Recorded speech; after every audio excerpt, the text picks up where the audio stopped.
Les traits tirés de l'ancien ministre de la Justice Chaim Ramon mercredi à l'entrée du tribunal de Tel Aviv révélaient un état d'angoisse particulièrement intense.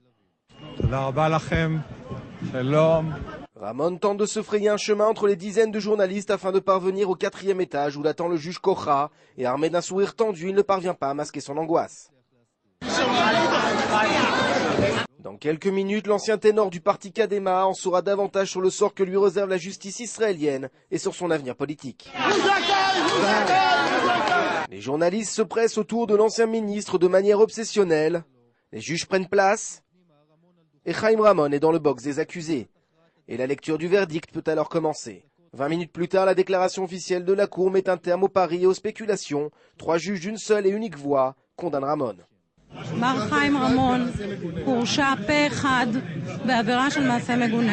Et il ne s'agit pas d'une simple condamnation, les juges argumentent un verdict particulièrement dur qui ne laisse pas de place au doute. Ils adoptent l'ensemble de la déposition de la plaignante et s'attaquent violemment à celle de Ramon. Le baiser interdit mais également le plaidoyer de la défense sont attaqués. בית המשפט קבע שהוא לא נותן אמון בגרסת ההגנה אשר הייתה מניפולטיבית אשר הייתה לא אמינה. En revanche, les juges adoptent l'ensemble de la déposition de la plaignante. La Cour juge que la conversation qui a précédé le baiser interdit ne relève pas du flirt et le cliché montrant les deux protagonistes enlacés de la simple pose photographique.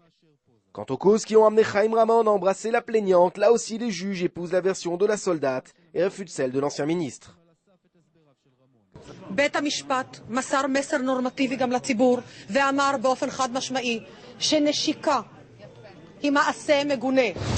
Ramon garde le silence sur le chemin de son véhicule, tout comme il l'a fait durant les mois qui ont précédé le verdict, croyant pouvoir influencer ses juges, en vain. תבחר עבירה אחת שלעולם אין סיכוי בשום מקום בעולם שתעבור, הייתי אומר לך הטרדה מינית.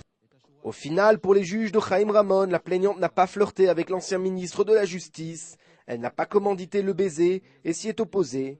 Et c'est pourquoi les juges ont trouvé Chaim Ramon coupable. Ramon est un homme politique expérimenté en Israël, mais la leçon qu'il tire de cette affaire relève du drame personnel. Il paie un lourd tribut pour un baiser interdit dans un bureau gouvernemental, lorsque dans le nord du pays débute alors ce qui allait devenir la seconde guerre du Liban.